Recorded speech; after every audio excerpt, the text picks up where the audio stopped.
welcome to Two Humans Talking, the podcast that talks about what it looks like to be healthy and stay healthy in a modern, fast-paced world. I'm Tiffany Simms, your holistic wellness coach, and today I'm so excited to bring you my friend, Jay Lumen. She is all about you building your unknown bucket list, and I'm sure she's going to tell us what that means. But before we get into that, I really want to set the stage for why you want to stick around for today's episode.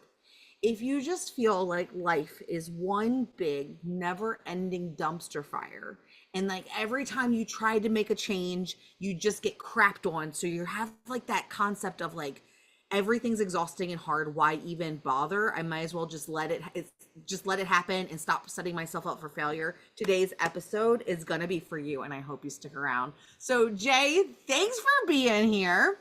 Hi, Tiffany. Thanks for having me. I'm always so excited when I get to talk to you. I feel the same way. You are just such a ray of sunshine. And I love that you're a ray of sunshine through the trauma and life experiences that you've had.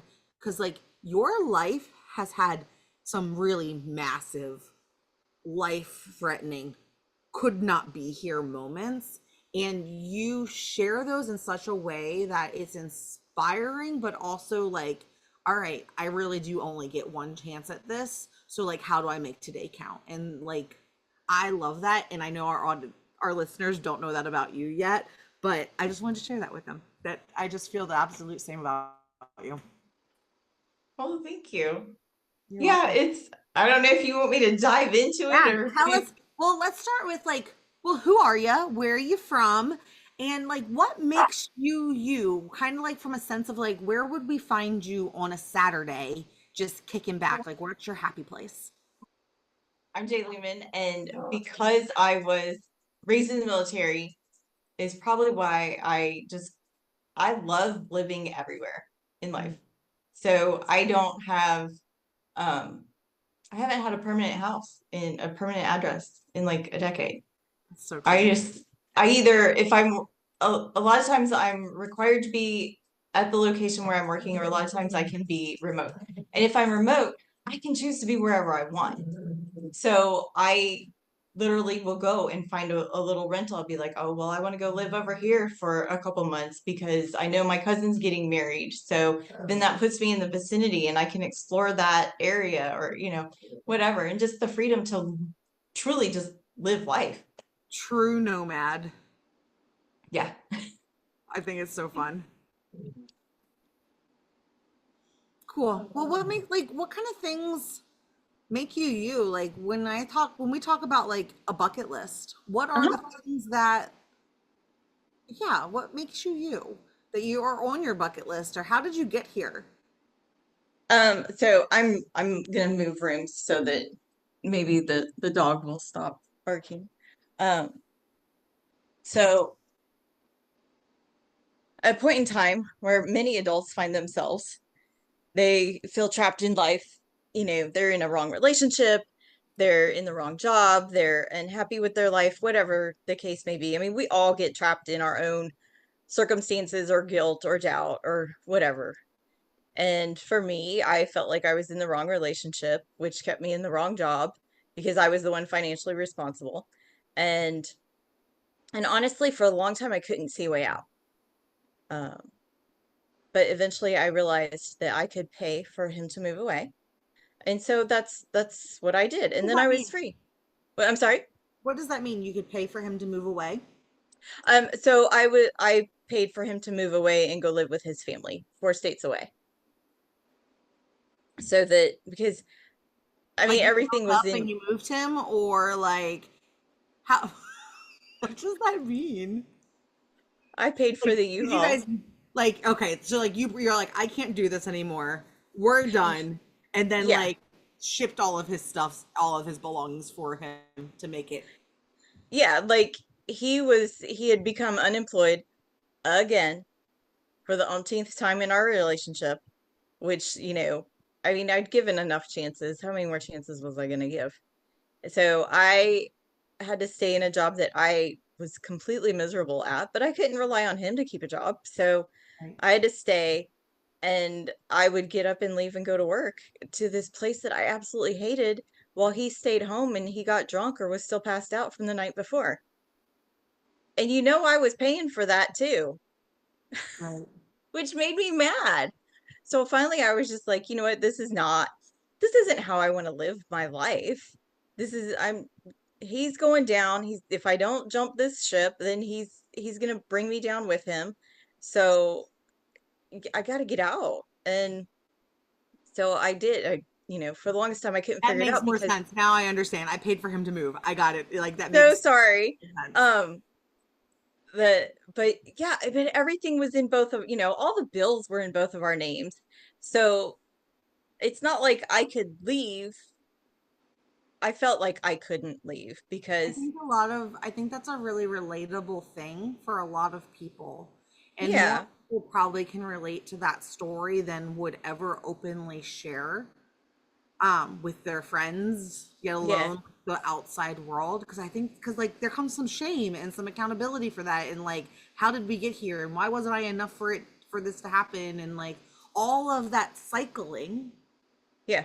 to go on that keeps us justifying their actions, Mhm. and that we just this is life and we just got to figure it out. Well, and part of that is, I mean, I don't know about you, but I was taught how to be an adult. I wasn't taught that you can also enjoy your life while being an adult.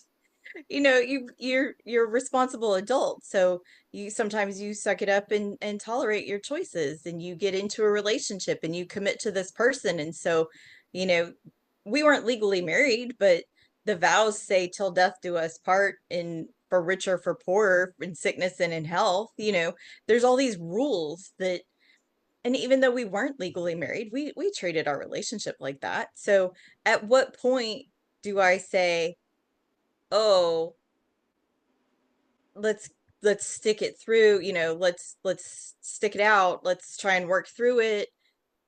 Or, okay, yeah, no, gotta cut my losses now at this point. And part of that is another reason why I couldn't just kick him out, because he was somebody that I cared about. Yeah. He, I wasn't real thrilled with him right at that point in time, but he is another human. And so I can't just like throw somebody out on the street when they have no place to go and no means to pay for it. And so that's why I couldn't figure it out. And but I had a job, so obviously I could pay for the U-Haul for him to move, and I moved him to go live with his family, which was like 4 states away. Uh, but Wow. I was at that point I was free to go do whatever I wanted in my life because it was Did just me at you, that point. after you did that, did you have any like real life like oh shit moments of like having to face maybe your own stuff that you were oblivious to, or was it smooth sailing from there, like okay, we removed the toxic part of this and now everything's sunshine and rainbows? Well, it wasn't sunshine and rainbows because I was still at this job that I hated, but I didn't know what I wanted to do, and I didn't know how to figure out what I wanted to do. And there was no perceived urgency. I had a long amount of time left on my lease. So I was just like, maybe moving him away, maybe getting out of the relationship was enough of a change. I will tolerate this job because the money is good. I have to pay for the lease. What if I quit and I can't find a new job or don't make enough money? I'll stay with where, with what I know, and I'll just stay here and I'll figure it out later. Yeah. But the problem with that was because 2 months later, there was a knock at the door, and the ex had driven over 1,000 miles. This is nuts, by the way. Like, if you're listening right now, like, this story is nuts. Your viewers are probably like, why is she laughing and why is she smiling? But I think we all have a crazy in our life that, like, maybe not to the degree that you're about to describe your experience. yeah, Like, I think we all have a crazy where we can, like, relate at some level of that laughter of just, like, of course, this is what they did. yeah, Like, because it's so absurd, so par for the course. Like, this is why we had to get rid of them in the first place. They were nuts. right? So it was a Saturday in October, and around 6 o'clock at night, there was a knock at the front door. I opened it. There was my ex. Like, I certainly was not expecting him to be on my doorstep. He was 4 states away, but, from what I knew. And before I knew it, he was inside, and the next several hours, well, the night ended with his arrest for attempted murder. Mine. So Isn't I that don't that's know. so nuts? I don't know how deep into what happened the several hours that he had me inside the townhouse, but um Like, so like I know like the thought of like almost being murdered one night isn't really like an everyday thing for a lot of people. However, the yeah. thing that I think is really relatable to a lot of people is being in a relationship that you protected and that you justified and that you tried so hard to make work. And even saying things like to your friends, if they ask you a random question, be like, oh, they would never hurt me. And then Oh like yeah. that moment come where like they do put their hands on you because like you've made them so upset that they turn into a 3-year-old and have a Yes. temper tantrum and don't know how to manage their own feelings. Yeah. uh at least like that's an experience that I have with an ex, and it was just like the moment that we stopped feeding into their stories and their undercover manipulation tactics that they probably don't even know they're doing, and you just stop feeding the beast a Mm-hmm. snack and you just cut it off. They don't know what to do, and they really do revert to like things that you would how you would have responded to your siblings when you were little. Yeah. Like, I can't tell you how many times I went after my brother because he had made me so mad and I didn't have the wherewithal to know how to handle it. And so it turned into like a fight or biting or kicking or just like trying to choke them. You know what I mean? Yeah.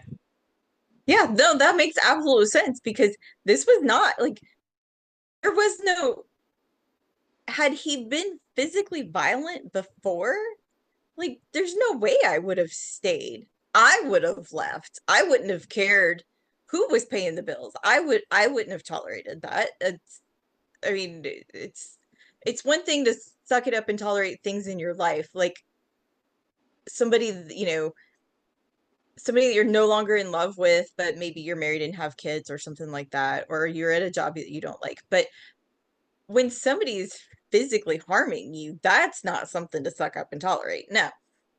And had he been doing that, like I never would have stayed for that. But that's why there was no rush for me to like I got rid of him and or I shouldn't say I got rid of him. Um I I paid for him to move away, but there was no rush for me to move because I mean, it never occurred to me that he would come back Right. ever. And almost like that moment of like just trying to find your own center, like Hmm. of like finding calm from the chaos so you could then figure out what your next step is. Because Yeah. like it's a big change, whether for whatever reasons breaking up with someone is a big change, and then you add all the emotional nonsense that had been building up over the years, and it's just a lot, and sometimes we just need a minute to chill out, to gather ourselves, to just exist in a moment of calm, even if work isn't right, but like let me just breathe a second so I can like really figure out where I'm going now that I have room to think. Yeah, exactly. And I think that's why I was just like because trying to figure out how I was going to get out of the relationship and out of the job. I mean, I would come home at night and I would be so frustrated with myself. And I remember thinking, like, I was smart in high school. How come I can't figure this out? This can't be that hard to figure out how to get out of the relationship and get out of the job and start living a life that actually made me happy. But by the time I got to the point where I realized I could, pay to have him move away, I think I was so mentally and emotionally exhausted at that point from trying to like so much pressure on myself to try and figure this out that I was like, you know what? That was enough for right now. At least I solved half the problem. I'll figure the rest out later. And like you said, I just need a beat. It just need to be. You said something that just hit me in the feels of just remembering that feeling. So in my relationship that ended when I found myself a survivor of domestic abuse, I had that same thing, right? Where it was just kind of like I went to college, I have a really great job, I have a mortgage and my car's paid off and like I did all the things I was supposed to do. How did I get here?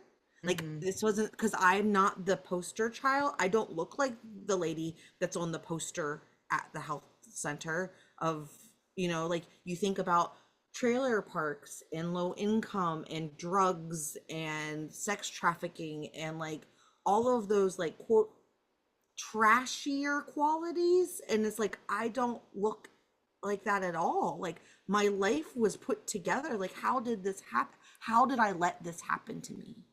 Yeah. Like how did I not know this was happening? How did And I get here? yeah, like how did I get here? Like I'm so much smarter than this. Yeah. And that is something that I think is a really big mind mess for those of us who like really are out there doing our best and like striving, Hmm. because it's like how did I get here? And I think it's important to recognize that we're only half an equation and other people can be really good at wearing masks, and like we weren't supposed to know. Like it wasn't our fault, Oh, it definitely was not our fault. No. right? But Like somehow we blame ourselves. It's like, yeah, wait, how come I couldn't see it? How did I get here? shame and that like can I trust myself again? Almost it's like you all of a sudden question every ounce of trust you had in yourself, because like how did you get here? Yeah. Yeah. And then it's hard to first accept that, like, how did I get here? But then now you have to figure out, how do I get out? Did you have a lot of shame? Did you feel a lot of shame? Like people would know? No, I didn't have a lot of shame. And that's another thing, is that, you know, I don't know about you, but um when you're for me, I felt like I had to do it all on my own. Like I had to figure it out all on my own. I wasn't I I didn't have other relation. It's not like I was isolated in my relationship with him only. I just didn't have those close relationships with anybody else to turn to and ask for advice, or to talk about this, or say, you know what, this is how I'm feeling. I don't know what to do. And there's all that, you know, there's all these external bombardment about how we're supposed to think and act. And then when we find ourselves in a situation, it's like, oh, well, now we have the fear of failure, because if we're going to get out of the relationship, then, oh, well, you failed at your relationship. What's wrong with you? Not the case, not the point. It might not be me who was the problem, and in this case, it wasn't. It sounds like in your case, it wasn't for you either. But what's even worse, in my opinion, of the fear of failure, the fear of disappointing others. Mm. And so I couldn't, I didn't have the relationships, but even if I had those, like close relationships, I don't know that I would have turned to anybody, because what if I disappointed them? And maybe that speaks to how close the relationship would have been, or is almost like proving my point that I didn't have those close relationships, because when you have somebody that close in your life, you're not going to disappoint them. But I didn't know that. And so I just felt, you were asking if I felt shame, but I didn't feel shame. I felt pressure to figure it out, pressure to do it myself. And I was extremely motivated that this was not how I wanted to live the rest of my life. I was extremely motivated that this isn't going to define me. No, I was gonna figure it. I couldn't figure it out That right this at the was not going to beginning, be how my story but ends. this This was wasn't not. going to be the No, thing I this was wore the not. rest of I my was life. done. I was not living the rest of my life like this. Yep. I was more, for me, it was Fear of what other people were going to think about me for the Hmm. choices I had made, and also fear of people thinking that I would be unstable because of what was going on at home, that I would be unstable at work, and I was going up for a promotion. And so I was worried the perception of if my life was in shambles and people really knew what was actually happening, had happened at Right, home, that they would be like, now might not be the time to give her this new responsibility. She's got a lot going on. She might not right. be able to handle it. What if that comes out in the wrong ways? So Yeah, those were the things that I was really worried about, is just how people was gonna interpret what was experienced, of how much of it was my fault, how much of it was the truth, how much it was me lying. Oh my God, the fear of people thinking I was lying about it all oh, and not believing me. yeah, That like, because you hear all of those stories hmm, about like women making it up and like it yeah. all being a lie and it really wasn't that bad, and I justified in my head, even the night stuff happened, I remember thinking, well, it's not like he punched me in the face, justifying that the physical abuse I had experienced wasn't bad, Right. like in all, like, because you're just trying to make sense of everything that doesn't make sense. So that was it for me, was just like, will people, what if people don't believe me because like I like, what if they think I'm lying? Right. And the police report even said that there were no physical marks of proof. Oh, That carried with me for a solid like 14, 18 months of like, I was exaggerating. Like I kept telling myself I must have exaggerated it all. that's a very, very heavy load to carry. And did you have to carry it by yourself? I had some friends and I carried more than I probably needed to in the beginning, because like even when I did tell my mom, I was like, Mom, I need to tell you something, but I Mhm. really need you to promise me that you're not going to go to jail because I need you. And she was like, what the fuck is happening? Yeah. But because like I was still trying to manage everyone else's feelings and emotions about it, That and you put carrying yours that so far myself. down. It was like, how do I show up? How do I move through this? Because this can't be my story. This isn't Right. how it ends. This isn't going to become my identity. Like I have so much more to do. Like, Yeah. how do I move through this? But how do I also do it in a way of honoring myself, but not putting the burden on other people? And what a mess. That's not a thing. Like that's not a, those are not things that we're supposed to be like doing. It's not our job to manage other people's feelings about Right. things.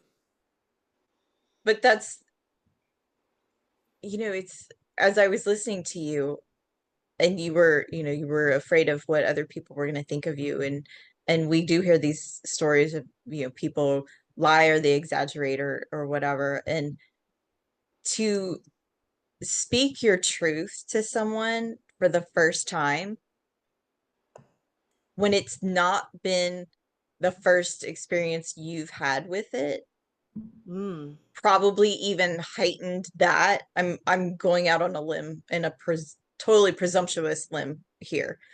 But I'm gonna presume that heightened that emotion and that fear for you.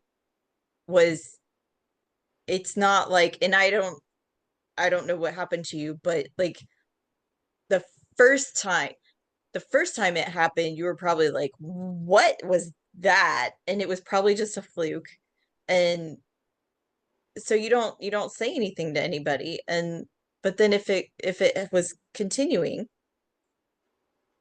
then you get to the point, and this I'm using conversations with other people that I know who have been through a situation. But you get to the point where you're like, okay, well, now it's happened so many times. If I say something, people are going to think I'm lying because I didn't say something before. The fact that I was just about to say, I was fortunate that this all happened in a 4 hour period, like a one evening period. Oh, The fact good. that I just said fortunate about such a situation, isn't that an interesting phrasing? I'm fortunate that it wasn't this long, like over time, progressively worse. Like it was an afternoon and thing like, however, fortunate. And so for Jay, I want to know, I'm very curious, how did you go from this woman who one recognized that she wanted more out of life than what she was living and that she had to make some changes, and then who gets confronted with almost losing the life that she fought for, to being this woman who is out there sharing her story, living life to the fullest, and like adding things to a bucket list that she didn't know that she wanted to go chase after, and like building this unknown bucket list of things. Like, how does all of that transpire? Well, it's, like the cliche part of it is that it was the literal punch in the face that I needed to realize life is short. I shouldn't be laughing, but I understand the It's sentiment. okay because the saying is cliche, but it's so true. And like I had started to give myself the opportunity to go live a life that I enjoyed. And then because I didn't know what I wanted, I convinced myself that I would just stay at the job I hated. So I only was partially enjoying my life at that point. I wasn't fully enjoying my life. And so I was kind of kicking my own self in the butt because I'd started to give myself a chance. And then I quit because it was too hard to figure out, or I didn't find the urgency or whatever. And the reality is that none of us actually know when our time on earth is going to end. We shouldn't need a threat of imminent danger to our life or a diagnosis of a terminal illness or some other tragic tragedy, any situation where we suddenly are like, oh, life is short. And I don't want that to, like, I don't want my last days to be partially happy. I mean, life is going to happen good and bad. There's nothing we can do around that. But Right. to choose to stay in misery. I think sometimes we just really do need such the polarizing aspect to like snap us out, because things are, it's okay enough, right? Like I'm getting Yeah, by. Tomorrow is coming. Like I just got to survive today. And sometimes we just need that like smack in the face of decision time to go, is this really how I want this to end? Like yeah, no. yeah. So it was kind of the same motivation of like, okay, well, I don't want to stay in this relationship and this job anymore, so I'm going to figure this out because I'm not doing this anymore. And so it was just oh, well, you started to fix your life and then you quit, so here's your second chance. Get off your ass and go do it. They call it And mortality motivation. oh, it's a thing? That's the term for it. Mortality motivation. It's a very real thing where people who are faced, like truly faced with death, all of a sudden the world, they're wearing different sunglasses through the world that they didn't have access to before. So it's not necessarily an us thing, like we're broken, what was wrong with us, why didn't we appreciate what we have. Right. Sometimes it's we just didn't have the accessory to put on to see the world differently until we did. That makes sense. And especially about the mortality motivation, because at one point, I did see, like, he had me pinned against the door by my throat, off the ground, and I saw my crumpled body dead on the the doormat that was underneath my dangling feet. And I was like, this is the last thing I'm gonna see, and I'm gonna die here. And once I survived, then it was kind of like, okay, well, I don't want that to happen again. Like, not that specific incident, of course, but I don't want to be looking at something and think, I'm going to die and I'm not even living a happy life, or I'm not even, I'm not even enjoying my life. I'm sucking it up and I'm tolerating it. And this has got, nope, this got to end too. There has to be an alternative to this option. right? Roulette, like spin the wheel again. Yeah, exactly. And part of before I got out of the relationship and the job, before all this happened, is I saw people living their life and I was like, I want to go do, I want to go here, I want to go there, I want to go do all these things. And they were all things that I never thought I could ever afford or that I would be able to do or have enough, time, whatever the case may be. And I realized that we all get trapped in our life and live it defined by what we think are our means and our circumstances. Ooh. And we Do you have can, a real it's, life example, Jay, of like some of those things that it wasn't the right time or place because of the resources that you had available to you? Do you well, remember like I story? always had a dream of like, I've always loved to travel. And one of the places I was like, oh, if you do the bucket list things. Oh, I want to go to Australia and I want to go skydiving and people put so much value into achieving things on a bucket list and they think that that defines life. And maybe that's the vision I had too, whether it was that or whether I just really wanted to go, traveling, who knows. But I realized that life happens in unexpected, unplanned, and random events every day. And we overlook things, we dismiss things as insignificant. And um, but that's really where the value and the meaning of our and the adventure of our life kind of comes in, because things happen all the time. But as far as to take it back to the question that you asked, I did want to go to Australia, but more than Australia, I wanted to go to New Zealand. And I never thought in a million years I would ever be able to afford to do that. However, after the event, and I kind of had gotten my life back into place again, still just me. But I was like, I wonder what it would cost. Like I think so many times we think something is so far out of our reach that we don't even bother to look because we know what the answer is. It's like, oh yeah, see, I just proved myself right. I can't afford to go there. I can't afford to do this, or I can't, whatever the reason can't is, or don't, or whatever. So I started looking into it and I was like, wait, if I go on the off season when it's winter time and it's cold, when nobody else goes there because nobody wants to go there when it's winter time, well, the tickets are really cheaper.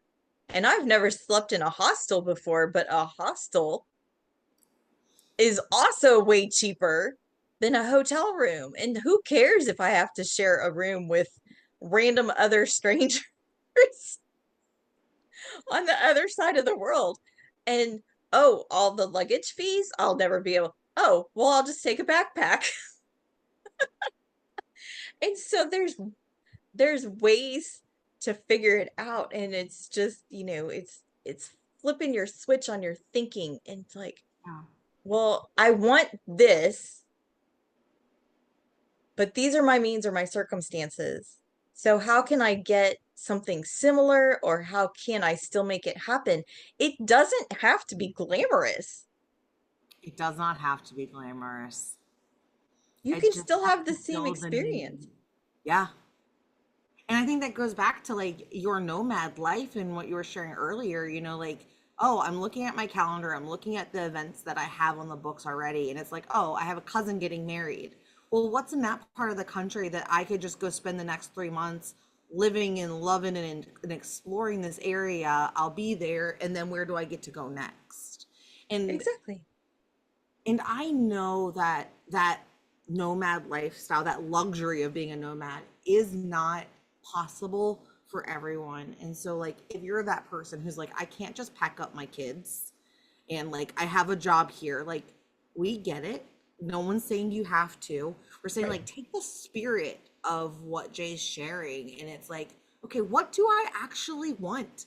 What are the experiences I want to have? Like what could I do now to have those before I'm 80? Because not everyone's going to make it to retirement. It's like what could I do this quarter? Even if just like once a quarter, I go and do something to experience these things that I thought I had to wait for perfect conditions and to win the lottery to do. Yeah. And it's all about finding, we're all at different places in our life. We're all at different levels. We're all, you know, everybody has their own unique life. But that's what, it's supposed to be unique and special to us, not special to somebody else. And it's really hard to, not let that judgment of, what other people are going to think. It's really hard to not let that until you build up enough of a resistance to it that you're just like, yeah, I don't care because this is my life and I don't know when it's going to end. So I'm going to make the choices that make me happy. And you can, even in a compromise, you can still make the choice that you want. Like if you have two or three things that you're like, oh, I want to do all three, but I don't know which one, then pick the one that you're going to like pick the one that you will regret the least and or that you will enjoy the most, depending on what the decision is that you're trying to make. Because maybe it's you have to spend time with somebody today, but then you do the other thing that you want to do tomorrow, or you find different ways to, but you're always making these intentional decisions Yes. about your life. People, so like I have done a lot of run Disney races. So I've run a lot of miles through Disney parks in my life. And people are always like, how Disney's so expensive. And like, how can you go so often? And like, that's just such a waste of money. And it's like, when I go back and I think about it, it goes back to intention and like, Mhm. what's the experience I want to have? I don't stay on Disney park property. I've never done that. That would be cool maybe one day, but like, that is an expense that I'm not willing. Like, if that was something I had to do, well, then I wouldn't be able to do it as frequently as I would like. So it's like, where can you make adjustments and not compromises, but different choices to make it work? And so, like, we there's a hotel that we love at Flamingo Crossing that's like 150 a night, and it's 8 miles from the parking lot of any park that you want to be at. So like, great. um, we when we get into town, we hit Walmart, which has a grocery store there, and we will buy like sandwich food. The hotel we stay at has a continental breakfast, which serves Mickey waffles. Like it is the best free breakfast I've ever had. And like, so there's like just little things that we do to conserve money to have the experiences that we want, which is to be in the park, to be able to go through the stores, pick up something, and I pick and choose, not like the experience to have the experience that I want. And I don't have to spend 10 grand to go to Disney. I can do it in under $2,000, park tickets included, because I'm intentionally making different choices. Yeah, exactly. And that's, you just really nailed home the whole, living not defined by our means or our circumstances. So many people hear the word Disney and automatically think there's no way I can afford to go. And I'm talking about families and even, single people. Even sometimes it's like Disney automatically triggers this very expensive thought, like, oh, I have to be rich to go there or whatever. But there's different levels of going to Disney. There's the level that you were just describing where you stay off the property and you go buy your food supplies at Walmart and you pack a lunch. And well, I don't know if they'll let you take it into the park or You not, can, but yeah, you can bring in like family food, like your food. You can bring in snacks and things. okay. But even if they didn't, you could probably put a cooler in the car. I mean, I know it's Florida or California, if you're going to Disney World or Disneyland, wherever, or anywhere else in the world. But there's ways that you can make it work to where you can still have the experience, because at the end of the day, it doesn't matter if you stayed at the most expensive property on the hotel and you paid for the top tier dining experience and you paid for I'm assuming they have fast track or fast passes where you skip the line type things, and all the top level services that you pay for, all these amenities that you pay top dollar for. At the end of the day, the person who paid top dollar versus the person who brought in their lunch from Walmart still spent the day at Disney. They're having the best day that they could because they set the course. You know what I mean? Like they Yes. made the choices, they made the plan. One of my favorite treats. My mom and I absolutely love Disney World popcorn. I don't know what it is. I don't know if it's because it comes in a cute bucket and or what, but it's $2.99 to refill your bucket of popcorn. So Oh, like, and yes, and so there are just little, and I love it. It brings me so much joy to get a bucket of popcorn. But yeah. for other people, they'd be like, but you pick and you choose which snacks you're going to get, and you choose which experiences you want to wait in line for. And it's just all about creating the experience that you want, not necessarily keeping up with the Joneses of what you think the world is going to think of you if you do take the trip or you don't take the trip and you decide to go to a campground with your family this summer instead. Like, it's that intention. Yes. And just to kind of go, just to play off of what you just talked about the Disney popcorn. So that kind of ties back. So I would say loving Disney popcorn is something that would go on your unknown bucket list because until you had it, you didn't know that you loved it so much. So true. And those are, life is all of our experiences, and there's a lot of experience. There's it's good and bad, of course, but a lot of times there's things that we don't even know that we love or like or enjoy tremendously until we've done them. And that's where the unknown part comes in, is, the what was it? A couple months ago I was visiting family, and they had a watermelon, and we cut into it and it was yellow. And first our thought was, well, is it rotten? Like what Right. what What's happened wrong to with it? this watermelon? Because it's supposed to be, that pinkish reddish color flesh inside.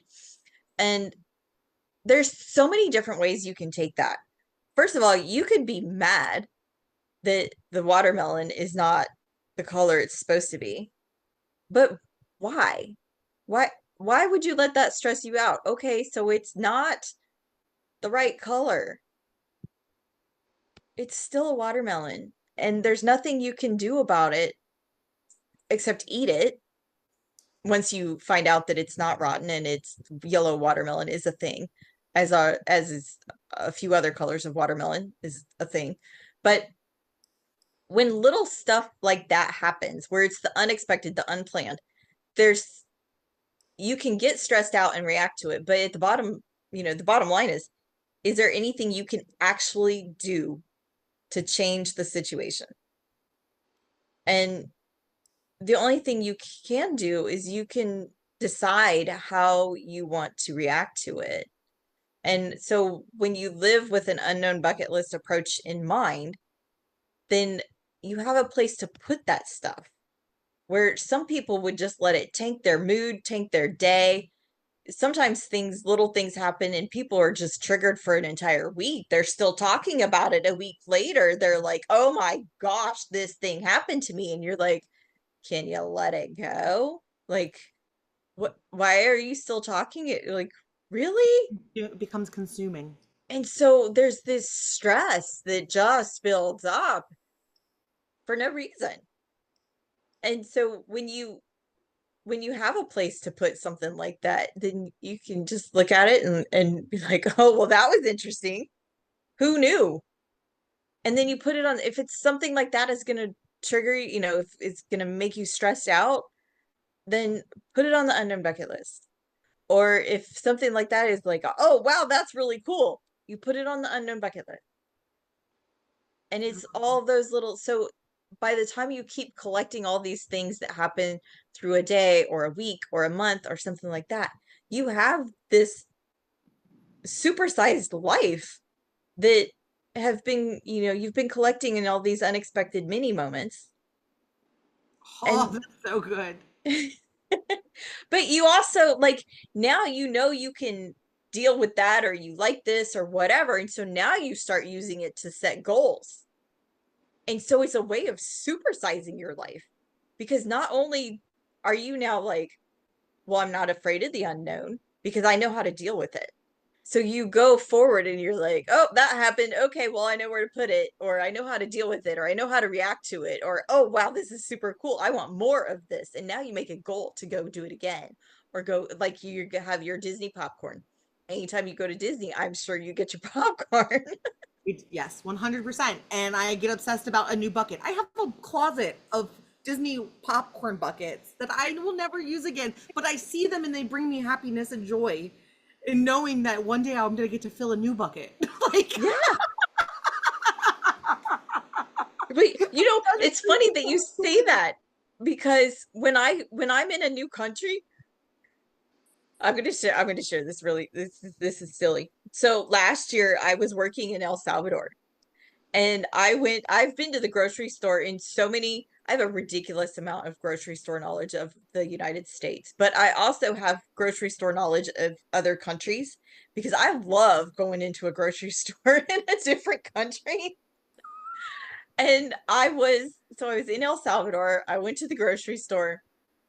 I didn't like, I personally like bar soap.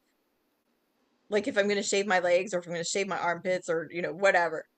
I like bar soap versus, and the hotel only had liquid soap. So I went to the grocery store and I bought soap. Well, I didn't use the entire bar while I was there. So of course it came home with me, of and I'm still course, using it. why And wouldn't it? well, I'll be in the shower and I'll be picking up my soap, and I'm like, this came from El Salvador. It's those little moments. It's like the silly things that anchor you back into a memory. Yeah. I And it's relate to great that. to have that kind of a souvenir. Or um, I'll buy a piece of clothing that's not a touristy type t-shirt, that I will intentionally buy something I will wear. I have jeans from Australia. Now, trying to get the size of the jean I needed, because their sizes are different than American sizes, but that was interesting. But I look at that and I'm like, I know, and it ties me back, and it's part of my life. And I do that with I used to buy Christmas ornaments, but for whatever reason, Christmas ornaments are like 3 times the price of a keychain, and most times the keychain souvenirs are way cuter than the Christmas ornaments anyway. And so like at Christmas, I have a whole box. Everywhere I visit, I pick out something that represents that trip, that reminds me of that trip. And so every time I decorate my tree for Christmas, it's just like I'm just flooded with like all of these wonderful stories of my life. And yeah, so often it's like a random thing, like a bear, because who knew we were going to run into a bear on a hike? Like, you know what I mean?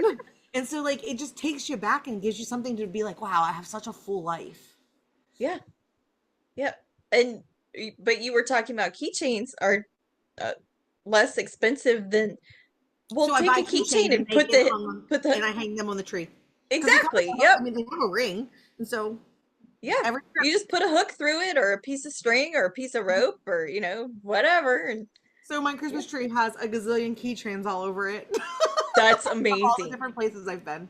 I love it. But then, as you were just saying, so when you look at it, you're like, even as you're pulling them out of the box, you're like, oh, I remember. And, if, let's say, somebody was over at your house that they, they haven't visited for a while, or it's a friend that you aren't usually around at Christmas time or something like that. Now you're sharing all of these stories. You're just Mhm. like, oh, and this, and oh, and that. And it's just, Yep. Every time I have a rainbow bright ornament, and every time she comes out of the box, I remember the year that my roommate and we bought up, I was rainbow bright, like my 22nd, I was 22 for Halloween one year. yeah. She literally helped me. We made a whole costume out of felt. It was Oh, rainbow wow. bright out of felt because we couldn't find what we needed in an affordable 22-year-old can afford this costume way. So we made a whole costume out of felt. And that's like, I remember that every time I like send her a picture and she's like, oh dear God, never do I want to see felt again. And I'm like, I know, isn't it great? But I think, but so are those the moments of like, who knew that I was collecting that story when it was happening? Is that really like the theme in that like building of your unknown bucket list and living into that concept? Yes, but also what you just shared about making an entire costume out of felt. Because Never you were again. like, okay, well, this is what I want. And so you figure it out, but it's not like you dreamt that you wanted to, you just figure a way out. It's And anyway. she made this cause so and at the time, I was cleaning a physical therapy office in the evenings as like a job. And Hmm. so I'm in the office vacuuming and dusting and like cleaning the mirrors and the toilets. And she's just sitting there with a glue gun and a stapler on the floor of this physical therapy office, just trying to make sure I had a costume to wear to a party the next night. Like, ah, good times. But that's exactly it. Is you just said with a glue gun, a stapler, and felt, and that's how you made your costume, and that's awesome. And I love that I have an ornament that reminds me of that because I don't know that I would still have remembered that all these years later. Do you know what I Hmm. mean? Because so much life has happened since then. Yeah, and that's where there's so many things that there's first of all, we don't give ourselves enough credit for the things we've done. How creative we've been, how we have Exactly. gotten through some of the craziest shit that you can imagine to be able to Yes. tell the story. Like, Yes. Yeah. So, you know, we don't give ourselves enough credit for things we've done. So we have all of these accomplishments that have been overlooked because we're not giving ourselves credit for it, or we think it's so insignificant that we just dismiss it. And I'm going to use the yellow watermelon as, to bring it back as an example, is because like you cut into a yellow watermelon and it's just like, oh, well, that's insignificant. I could have gone my entire life and never even known yellow watermelon existed. So it's not that it's I mean, everybody is their own, has their own frame of mind or whatever. But that's what I mean about you take all these little things that you would normally overlook or dismiss, and now you're consciously aware of it.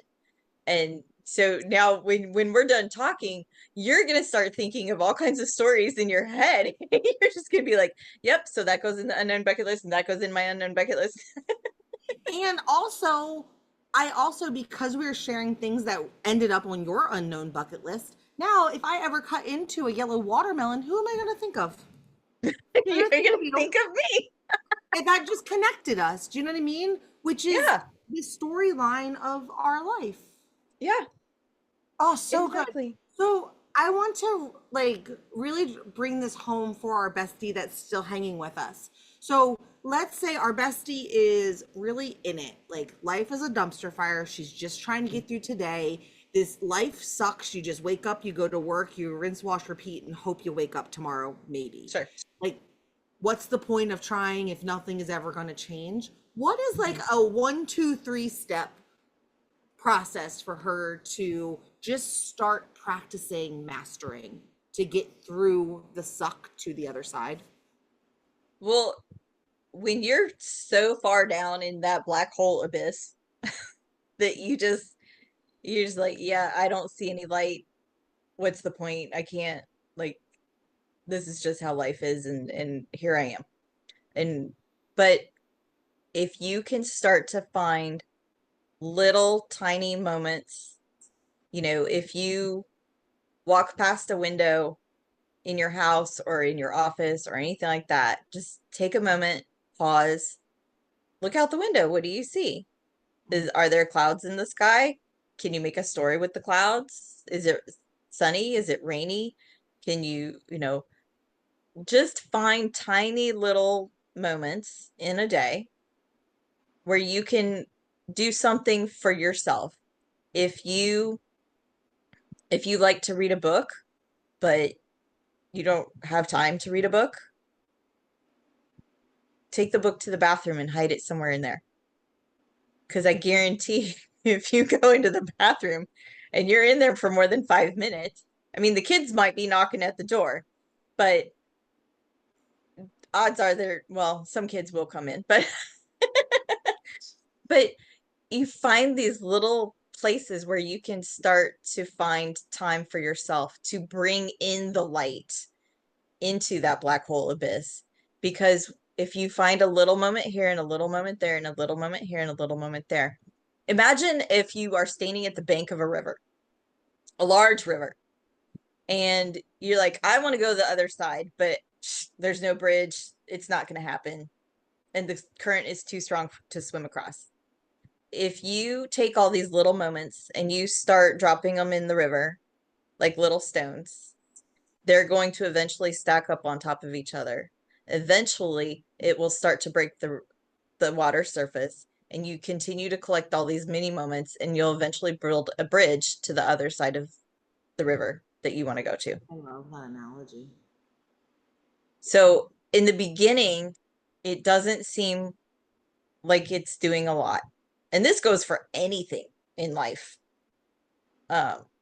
You start with just a little bit at a time, and it will continue to build and build and build.